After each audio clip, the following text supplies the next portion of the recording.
Salam əziz izləyicilər, bildiyiniz kimi bugün OTK-nın blok sınağı keçirilib. Gəlin həmin sınaqda tarix fənni üzrə hansı suallar düşüb baxaq. Eramızdan əvvəl 2-ci yüzilliyin əvvəlində Hindistan və eramızın 3-cü yüzilliyin əvvəlində Çin üçün oxşar cəhət istəyir bizdən. İlk şəhərlərin yaranması yanlışdır. Ərazisinin ayrı-ayrı dövlətlərə parçalanması düzdür. Eramızdan əvvəl 2-ci yüzillikdə Hindistan, eramızın 3-cü əsrində də Çində Xan sülaləsi, Hindistanda da Aşokanın qurduğu dövlət ayrı-ayrı dövlətlərə, hissələrə parçalandı. B bəndi doğru cavabımızdır. 32-ci suala baxaq. Osmanlı hökmdarları 1-ci Səlim və 1-ci Süleyman üçün oxşar cəhət istəyir. Misir məmlüklər üzərinə yürüş edib Sultan Səlim, fransızlara imtiyazlar verib Süleyman, Səfəvi dövləti ilə müharibə aparıb, hər iki hökmdar Səfəvilərlə müharibə aparmışdır. 33-cü sual xəritə sualdır və bu xəritədə qeyd olunur ki, qeyd olunmuş şəhərlərin erkən orta əsrlər dövrünü, yəni 3 və 11-ci əsrlərə aid tarixi üçün səciyyəvi olan cəhətlərini tapın. Baxırıq xəritədə 1. Göyçə gölün aşağısında Dəbil verilib və 2-də Beyləqan şəhəri. Arranın baş şəhəri Bərdə olub, deməli A səhvdir. Ümumiyyətlə A-nı çıxırıq, Y bəndi, C bəndi və A bəndi gedir. Qafqazda ərəb xilafətinin iqamətgahlarından biri olmuşdur. Dəbil, sonradan Bərdəyə köçürüldü. Deməli 1-ə B olacaq. Xürrəmlər hərəkatı dövründə ərəb işğalından azad olmuşdu Beyləqan. 2-yə C olacaq. Baxırıq bizim cavabımız da çıxır. D bəndi. Məhəmməd İbn Şəddad əmirliyin mərkəzi idi. Məhəmməd İbn Şəddad bilirsiniz ki, 951-ci ildə Dəbil əmirliyini qurmuşdu. Deməli, D-də 1 aid olacaq. Haşimilər sülaləsi tərəfindən idarə edilmişdi. Dərbənd və burada Dərbənd şəhəri qeyd olunmayıb. Doğru cavabımız D bəndi olacaq. Uyğunluğu müəyyən edin. Teymurilər dövlətindən fərqli olaraq Böyük Monqol imperiyası və Dehli sultanlığı. Çin ərazisini işğal etmişdi. Bəli, bu Monqollara aiddir. Teymurlərə aid deyil. 1-ə A olacaq. Deməli B bəndi, Y bəndi və D bəndi səhvdir. Mərkəzi Asiyanı hər iki sözünə birləşdirib. Qanunlar toplusu da ikisinə də aiddir. Deməli doğru cavabımız çıxır A bəndi. 2-yə də təkcə A aid olacaq. Dehli sultanlığı Abbasilərlə dostluq əlaqəsi saxlamışdı. Şəmsəddin Eltutmuş məsələn nümunə gətirə bilərik. Klassik feodalizm dövrü ikisinə də aiddir. Şeybani xana qarşı mübarizə Teymurlərə aiddir. 15-ci əsrdə Azərbaycanda dövlət idarəsinə aiddir. Hökmdar yanında vəzifə tutan əyanlardan təşkil olunan məşvərətçi orqan Ali divan idi. Düzdür. 36-cı suala baxırıq. Azərbaycanda intibah mədəniyyəti dövrünün astronomlarıdır. Bizdən astronomları istəyir və baxırıq burada. Bəhməniyar yanlışdır. Məkkə Əlbərdəyi doğrudur. Xətib Təbrizi yanlışdır. Fazil Fərdəddin Şirvani doğrudur. 2-4. Doğru cavabımız D bəndi olacaq. Osmanlı Sultanı 2-ci Mehmetə aiddir. Paytaxtı Bursadan köçürtdü. Sultan Murad yanlışdır. Paşalıqlar və sancaqlıqlara dövləti böldü. Orxan Qazi yanlışdır. Balkan yarımadasının fəthi yanlışdır. Başlanması qeyd olunur burada. Qanunnamə qəbul edib, bəli, 1476-cı ildə doğrudur. Doğru cavabımız D bəndi olacaq. 38-ci sual. Atropatena və Albaniya dövlətlərinə aid oxşar cəhət deyil. Makedoniya imperiyasının dağılması nəticəsində yaranıb düzdür. Eramızdan əvvəl 1-ci minillikdə yaranıb doğrudur. Romaya qarşı mübarizə aparıblar. Doğrudur. Roma Respublikasına qarşı Yunan mədəniyyətinin təsirinə məruz qalıblar. Doğrudur. Seleviklərdən Astara düşməsi qeyd edirik ki, biz həmişə bu ancaq Atropatenaya aiddir. Növbəti bir xəritə sualı və yenə də buradan bizdə sadəcə 10 və 11-ci əsrlərə aid xəritədə qeyd olunmuş şəhərlərin aid olduğu dövlətləri biz tapmalıyıq. Onlara aid uyğunluğu qeyd etməliyik.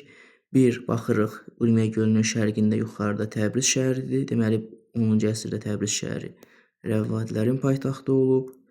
2. Baxırıq, Göyçə gölündən şərqdə yuxarıda Gəncə şəhəridir. Gəncə şəhəri də 10-11-ci əsrlərdə Şəddadilərin paytaxtı olub. Deməli, biz Şəddadilər və Rəvvadilər dövlətinə aid xüsusiyyətləri tapmalıyıq. Azərbaycanı vahid halda birləşdirmişdi. Bu bilirsiniz, nə Şəddadilərə, nə də Rəvvadilərə aid deyil. Yəni A səhvdir. A-nı çıxırıq. Gürcü və Xəzərlərə qarşı uğurlu müharibə Şəddadilər aparıb. Deməli 2-yə B uyğundur.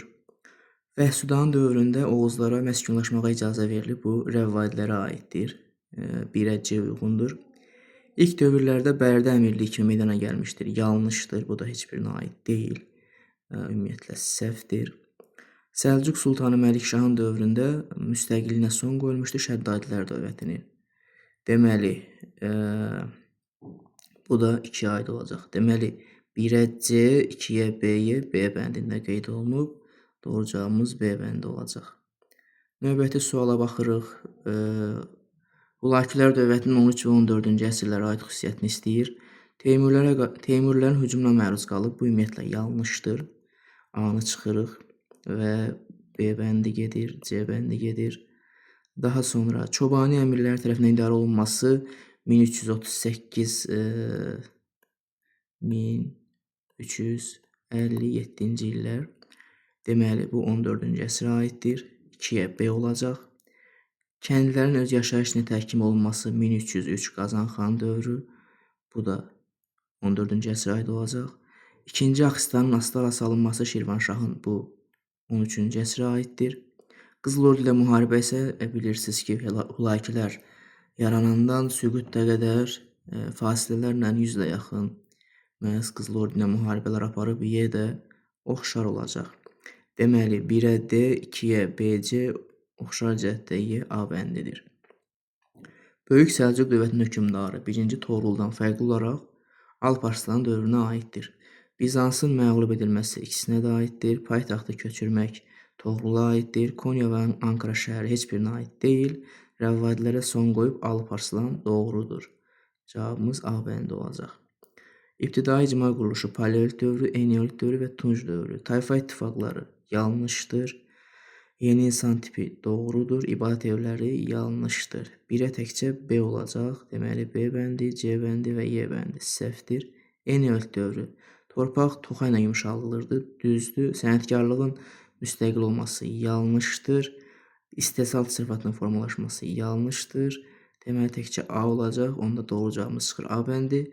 3-ə də AB olacaq. Baxırıq. İlkin şəhər məskənləri doğrudur. Yeni təsərrüfat sahələri doğrudur. İkisi də Orta Tunca aiddir. Metal istifadəsi Eneolit dövründən başlayıb. Doğru cavabımız A bəndi olacaq. 43-cü suala baxırıq. Ulduzla işarələnmiş ölkələr baxırıq. Bura bu Fransadır, bu da İngiltərədir. Bu dövlətlərin oxşar cəhətini istəyir. 3-cü xastı yürüşündə hər ikisi iştirak edib. 1 doğrudur. Rekonkista nəticəsində yaranıb. Bu İspaniyaya aiddir. İspaniya yoxdur xəritədə, deməli 2 səhvdir. D bəndi də səhvdir. 100 illik müharibə ikisi arasında baş verib. Düzdür. Ərazisində vəba epidemiyası yayılması ikisinə də aiddir. Verdi müqaviləsi nəticəsində yaranması İngiltərəyə aid deyil. Doğru cavabımız A bəndi 1, 3, 4 olacaq. Atabəylər və Axsüngürlərin süqutunun oxşar cəhəti ikisi də Xarəzmşah Cəlaləddin tərəfindən məhz süquta uğrayıb. Doğru cavabımız D bəndi olacaq. Türk xalqlarının mədəniyyətinə aid uyğunluğu müəyyən edən Osmanlı dövləti, Teymuri dövləti, Nizamiye mədrəsəsi Səlcuqlara aiddir. A səhvdir. Ümumiyyətlə A-nı çıxırıq, B-ni çıxırıq, C-ni çıxırıq. Şah-ı Zində məqbərəsi Teymurlərə aiddir. Qütüb Minar Dehli Sultanlığına aiddir. Topqapı Sarayı da Osmanlı dövlətinə aiddir. Deməli 1-ə D, 2-yə B olacaq. Doğru cavabımız D bəndi. Ərəb xilafətinin 8-ci əsrinə aid hadisələri müəyyən edin. Sasanilər bilirsiniz artıq 7-ci əsrdə süqut etmişdi. A səhvdir, C səhvdir. Xəzər xaqanlığına qarşı müharibə 7-8-ci əsrlərə aiddir. 2 doğrudur. Bədir döyüşü ümumiyyətlə dövlətə aid deyil. Həştadsər döyüşləri 9-cu əsrə aiddir. Veskotların məğlub edilməsi 711-ci ildə İspaniyanı tutdular. Doğrudur, D bəndi. Birinci xastı yürüş zamanı yaranmış dövlətlər Antioksiya, Edessa, Tripoli, Qüds. Doğru cavabımız D bəndi olacaq. Eramızdan əvvəl 7-ci əsrdə Assuriya ilə müharibə aparmışdır. Bu da asan sual testində Midiya, Manna, Babil. Çünki ümumiyyətlə Əhməni və Makedoniya həmin dövrdə mövcud deyildi. Ona görə bu sualı tapmaq məncə çox asan da olmalıdır. Doğru cavabımız D bəndi olacaq. Birinci Fəribürzdən fərqli olaraq 3-cü Mənüçöhr Böyük Səlcuq dövlətindən asılığa düşmüşdü. Birinci Fəribürzə aiddir bu. 4-cü Davidlə ittifaq qurmuşdu 3-cü Mənüçöhr, doğrudur. Şirvanşah titulundan məhrum edilən də elə 1066-da 1-ci Fəribürz idi. Deməli, birə təkcə B olacaq. C bəndi, Y bəndi və D bəndi yanlışdır. Sonra 1-ci Axistan Slavyanların yürüşünü dəf edib. Doğrudur. 1175-ci ildə. Paytaxtı Yeni şəhərə köçürüb 1-ci Axistan Bakı şəhərinə, doğrudur. Deməli 2-yə də AB olacaq. A bəndi doğru cavabımızdır. 50-ci suala baxırıq. Qaliblər Romanı Roma dövlətinin idarə olunmasını öz aralarında bölüşdürdülər. Antoni ölkənin şərq əyalətlərini, Oktavian isə qərb əyalətlərini idarə edirdi. Onlar arasındakı rəqabət müharibə ilə nəticələndi və həlledici döyüşdə Antoni məğlub oldu. Burada söhbət eramızdan əvvəl 31-ci il Aksi döyüşü və nəticədə 30-cu ildə Oktavianın Antoni məğlub edib Misiri işğal etməsindən gedir. Bəhs edilən dövrdən, yəni eramızdan əvvəl 30-cu ildən əvvəl Roma tarixində baş vermiş hadisələr. Qulların öldürülməsinin qadağan olunması bizim eranın 2-ci əsrində, yəni bu prosesdən sonraya aiddir. Bir səhvdir. Plebeylər öz müdafiəçiləri olan xalq tribunu seçmə hüququ qazandı. Eramızdan əvvəl 5-ci əsrdə, doğrudur. Bu hadisədən əvvəl baş verib. İlk yazılı qanunlar yenə də 5-ci əsrdə 12 lövhə qanunu, düzdür. Paytaxtın Vizantiya köçürülməsi də bu bizim eraya aiddir. Deməli 2-3 doğru cavabımız D bəndi. Bu Misirin eramızdan əvvəl 30-cu ildə işğalından əvvəl baş verən hadisələrdir. 6-cı əsrdə hazırlatdığı məcəllə əsrlərlə Avropada Roma hüququnun əsas mənbəyi olaraq qaldı. Burada söhbət deməli Justinian məcəlləsindən gedir. Yəni imperator Justiniandan, Bizans imperatorundan Roma papası minnətdarlığını bildirmək üçün 800-cü ildə onu Romaya dəvət etdi. Burada söhbət Böyük Karldan gedir və bu iki hökmdarın oxşar cəhətlərini istəyir bizdən. Ərəb xilafəti ilə diplomatik münasibətlərin qurulması həmin dövrdə, yəni Justinian dövründə ümumiyyətlə ərəb dövləti yaranmamışdı. Sasanilərlə müqavilə isə Justiniana aiddir. Franklar dövründə Sasanilərlə hər hansı bir müqavilə imzalanmayıb. Piriney yarımadasında və İtaliyada, yəni İspaniyada və İtaliyada müəyyən ərazilərin tutulması isə hər iki dövlətə və hər iki hökmdara aid xüsusiyyətdir. Yəni Franklarla Bizansın və yaxud da Böyük Karlla Justinianın 3-4 doğru cavabımız C bəndi olacaq. 52-yə baxırıq. Ərəb xilafəti Xəlifə Əlinin dövründə əkilməyən torpaqlardan xərac alınması dayandırıldı. Əməvilər dövründə əhali və əmlakı siyahıya alındı 725-ci ildə. Abbasilər dövründə isə xərac torpaq sahəsinə görə toplanmağa başlandı. Doğrudur. A bəndi cizyənin ləğv olunması səhvdir. Vergilərin yoxsulların xeyrinə xərclənməsi səhvdir. Ədalətli vergi islahatı, vergilərdən azad olunması yanlışdır. Erkən orta əsrlər türk dövlətləri tarixinə aid oxşarlığı müəyyən edin. Muğan xan Çini asta salıb. Muğan xan Göytürk hökmdarıdır. Göytürklər 552-588 6-cı əsrdə mövcud olublar. Balamir xan Oskot krallığını məğlub etməsi. Balamir xan Qərbi Avropanın hökmdarıdır. 4-cü əsrin 70-ci illərində bu hadisə baş verib.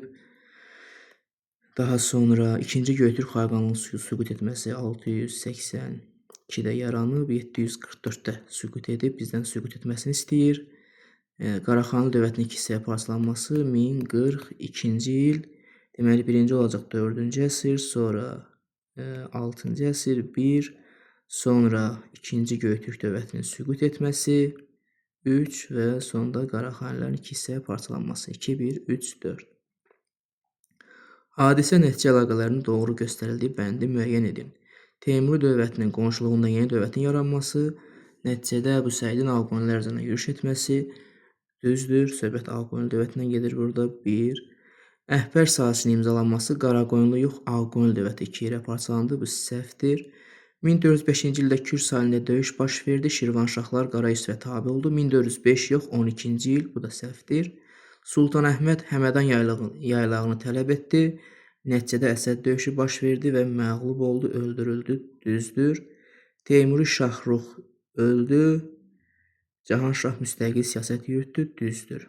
1447-ci ildə 1, 4, 5 doğru olacaq.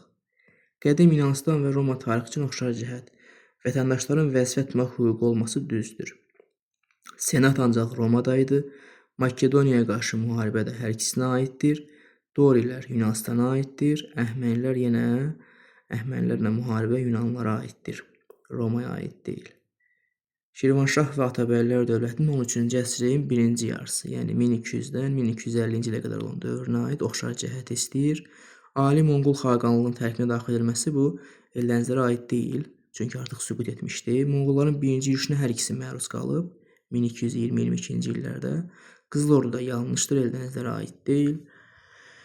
Azərbaycan torpaqlarının vahid halda birləşdirilməsi yenə yanlışdır. Şirvanşahlar 1406-cı ildə İbrahimin dövründə Azərbaycanın böyük bir hissəsini birləşdirmişdi. 15-ci əsrdə Xarəzmşah Cəlaləddinin yürüşünə məruz qalması, bəli, hər ikisi 1225-ci ildə Cəlaləddinin yürüşünə məruz qaldı. Nəticədə 1225-ci ildə Atabəylər süqut etdi, Şirvanşahlar da 1227-ci ildə xərac verməyi öhdəsinə götürdü.